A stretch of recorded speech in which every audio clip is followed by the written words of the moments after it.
There are some mornings when you wake up and your body just feels loud.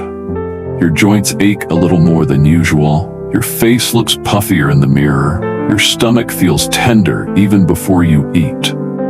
Maybe your skin flares or your energy dips before the day even begins. It's like your body is humming with static, subtle, persistent, and hard to explain.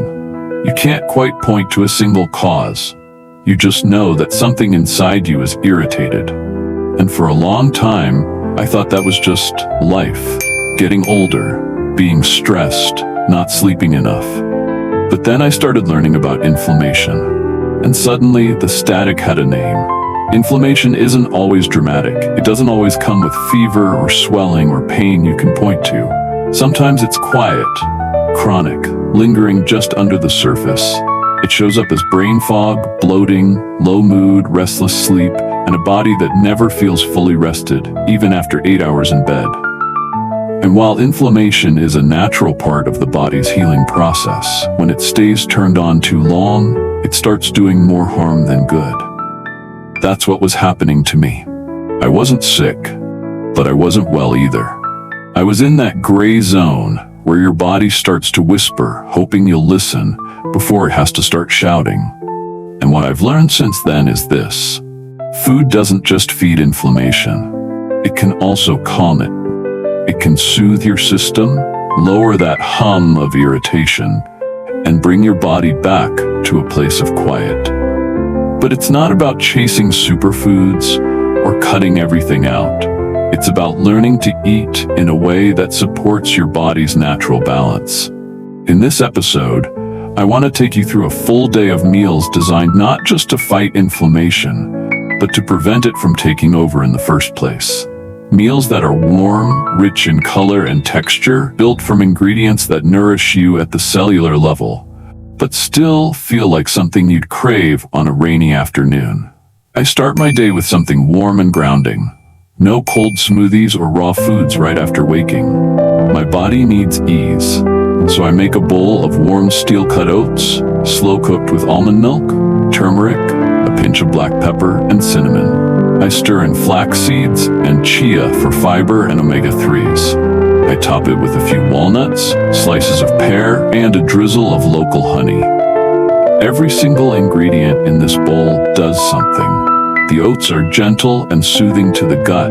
The turmeric and cinnamon have anti-inflammatory properties that go deeper than just taste. The walnuts and flax provide healthy fats that support brain and joint health.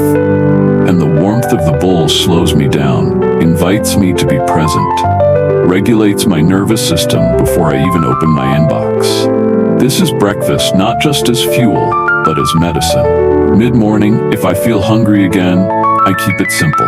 A handful of berries with pumpkin seeds, or a few slices of cucumber with hummus, or green tea with ginger.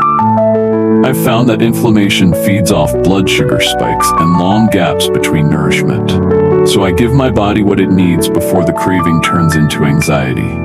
I've learned to listen early. Lunch is colorful and soft on the inside. I roast a tray of vegetables, carrots, zucchini, cauliflower, beets, drizzled with olive oil and dusted with cumin, garlic, and rosemary. I cook a pot of red lentils with turmeric and bay leaf, and serve the veggies over the lentils like a warm salad. I add a scoop of sauerkraut for gut support, and a soft-boiled egg on top for protein. It's rich, earthy, and filling without being heavy. And the flavors feel like comfort in every bite. But again, this isn't just about taste. The fiber from the lentils helps clear out inflammatory toxins. The olive oil and egg yolk provide fat-soluble nutrients like vitamin A and D. The sauerkraut adds fermented life to the meal. And the combination of colors, orange, green, purple, yellow, tells me that my plate is working harder than any pill I could take. I eat slowly, I chew, I pause between bites, because inflammation doesn't just come from what you eat. It comes from how you eat. Stress shuts down digestion. Rushed meals keep your body in fight or flight. So I treat lunchtime like an act of peace. I don't need music or a podcast or scrolling. Just me, the food, and space to feel what I feel. Dinner is where I feel the biggest difference. I used to eat whatever was easiest, sometimes cereal, sometimes takeout, sometimes just crackers and cheese, but my body always paid the price. I'd feel bloated, my joints would ache more the next day, and my sleep would be restless. Now dinner is the most intentional meal of my day, and it starts with warmth. I make a golden soup, bone broth or veggie broth simmered with ginger, garlic, leeks, celery, and sweet potato.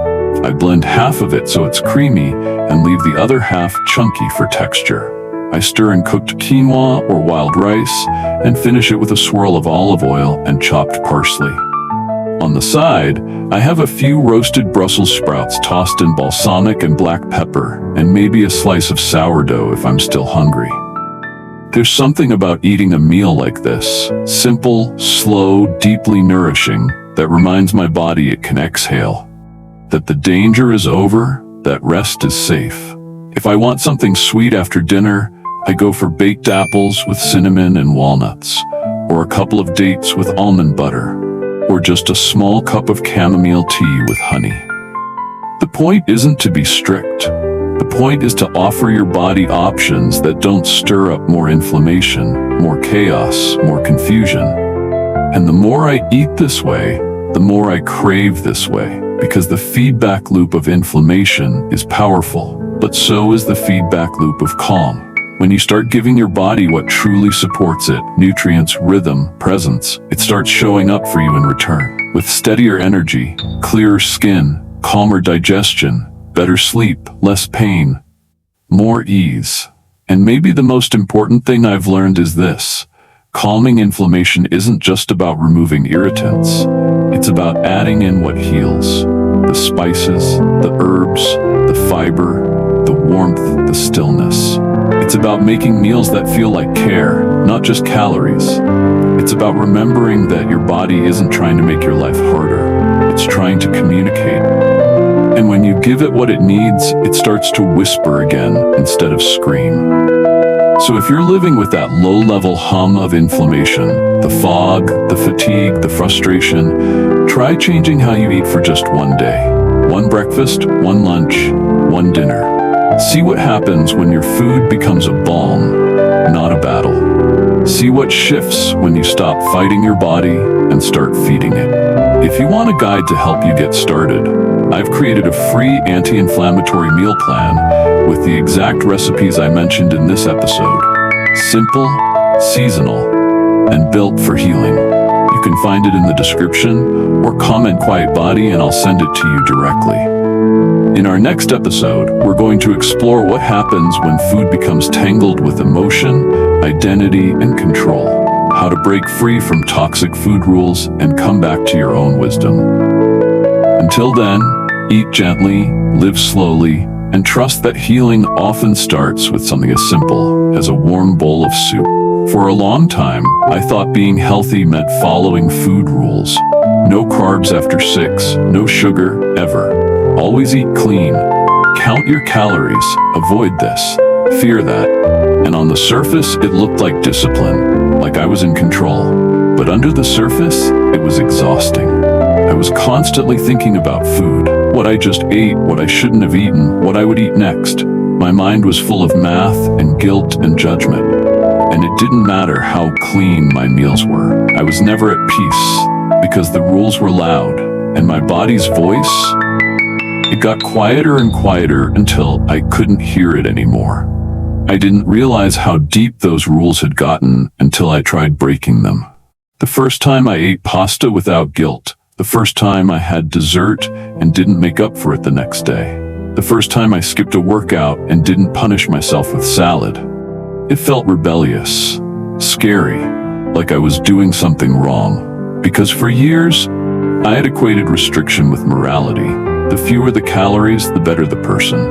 The more control, the more worth. But slowly, gently, I began to ask, what if food isn't supposed to be a war? What if my body isn't a project to fix? What if freedom looks like something else entirely? That's what this episode is about. Not food as fuel, not food as medicine, but food as relationship. The complicated, tangled, beautiful relationship we have with what we eat and how we start to untangle it. Because healing isn't just about eating the right things, it's about healing how we think about eating. And sometimes, the bravest thing you can do isn't following a rule. It's breaking one. The hardest part wasn't changing what I ate, it was changing how I felt about what I ate. Because even when I let myself eat the bread or the pizza or the chocolate, my mind would still whisper, "You shouldn't have. You'll regret this. You've ruined your progress." It was like an internal alarm system that wouldn't shut off. And I kept thinking, why do I feel bad about food that brings me joy? Why does eating something I genuinely enjoy come with shame? That's when I realized the problem wasn't in the food. It was in the belief system I had inherited. A system that told me my worth was tied to my discipline. That food was either good or bad, clean or dirty, allowed or forbidden, and that I had to earn every bite. But I was tired. Tired of proving my value through willpower, tired of counting and tracking and overthinking. I wanted to feel safe with food again, like I did when I was a child before the rules came in. I wanted meals to be moments of connection, not control. So I began to ask myself different questions. Instead of, how many calories is this? I asked, how does this make me feel? Instead of, is this clean enough? I asked, is this satisfying? Instead of, will this ruin my progress?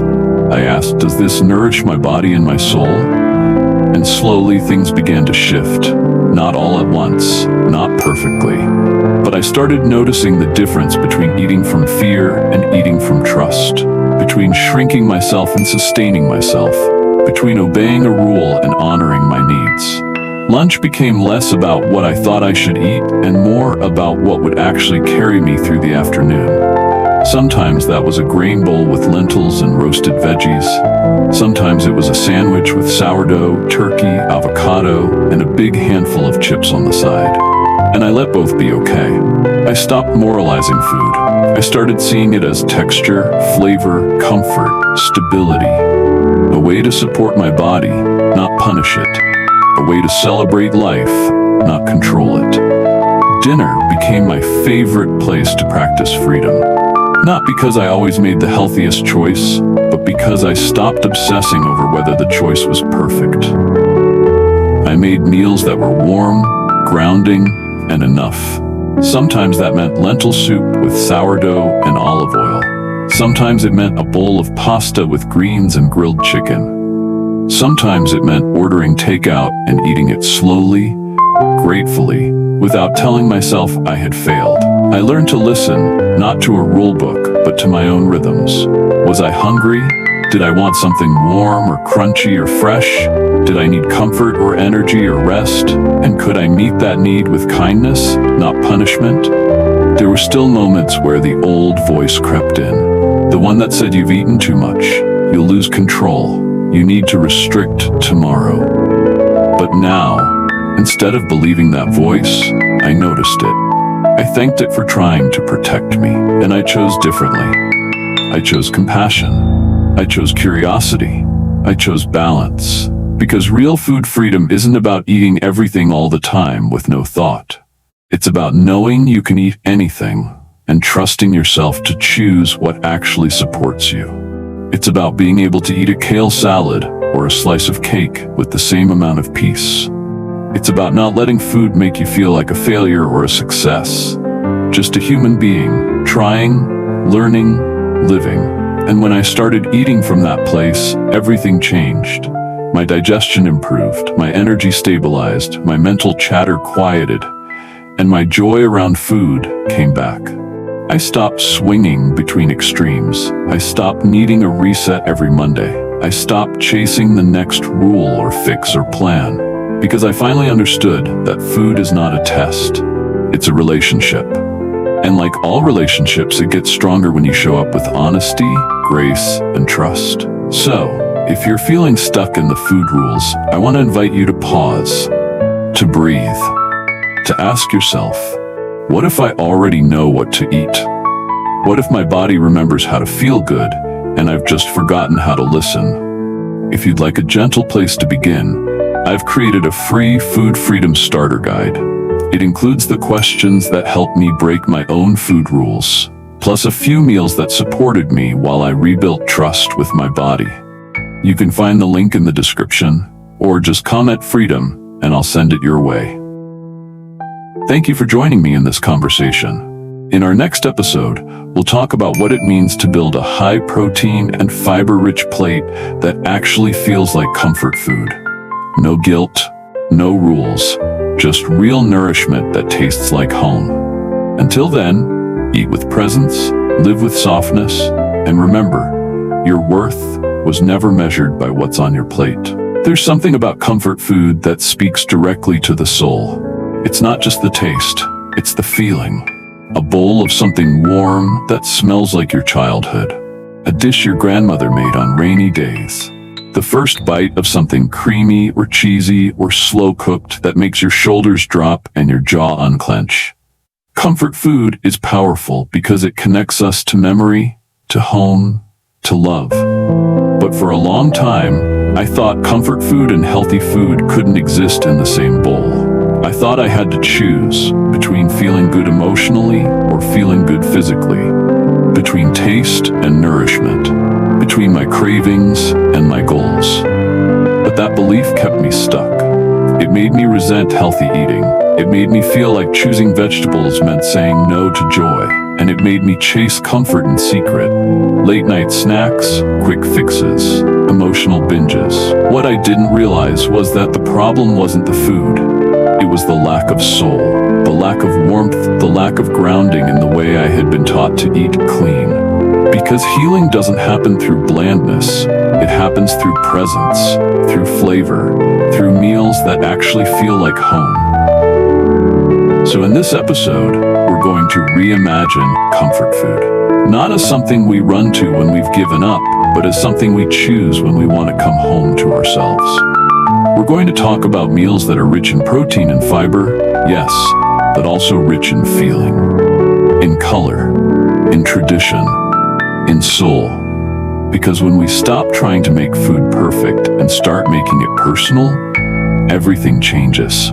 And it turns out, the meals that heal us are often the ones that feel like a hug from the inside out. Let's start with one of the most iconic comfort meals for me, mac and cheese. The creamy kind, baked just right with a golden crust on top. For years, I avoided it completely. Too many carbs, not enough nutrition. And sure, the boxed version didn't do my body any favors. But what if I could make a version that actually fed me, not just soothed me? One day, I tried. I swapped the pasta for chickpea shells, giving me a boost of protein and fiber. I made the sauce with cashews blended with roasted garlic, nutritional yeast, and just a touch of Dijon for depth. I added steamed broccoli and tossed in some shredded chicken I had left from the night before. It was creamy, savory, hearty, and when I ate it, I didn't feel guilty. I felt nourished.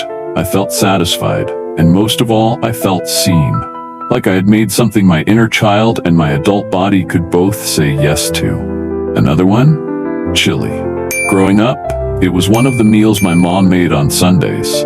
Always with beans, ground beef, tomatoes, and that perfect blend of cumin and paprika that made the whole house smell like warmth. These days, my version is still full of flavor, but I lean more plant-forward. I use lentils and black beans as the base. I add quinoa for texture. I throw in diced sweet potatoes for a hint of sweetness and beta-carotene. I top it with avocado for healthy fats and a squeeze of lime to brighten everything. It's thick, it's bold, it sticks to your ribs, and it leaves me feeling full, not just in my stomach, but in my spirit. That's what I mean by healing comfort food. Not food that erases your pain, but food that holds you while you feel it. Food that says, I've got you. You don't have to choose between health and heritage. You don't have to abandon flavor to find balance. You can have both. You deserve both. And then there's soup. Not the watery kind that feels like an afterthought, but the kind that simmers all afternoon and wraps around you like a blanket. One of my favorite versions starts with sautéed onions, garlic, and leeks in olive oil. Then I add chopped carrots, celery, and white beans. I'd pour in homemade broth, sometimes chicken, sometimes veggie, let it simmer with rosemary and thyme, and finally stir in kale or spinach at the end. A squeeze of lemon, a handful of quinoa if I want it heartier. And suddenly I've got a bowl of warmth that tastes like care. Like someone thought about you when they made it. Like you matter enough to feed, because that's what comfort food really is. It's care you can chew.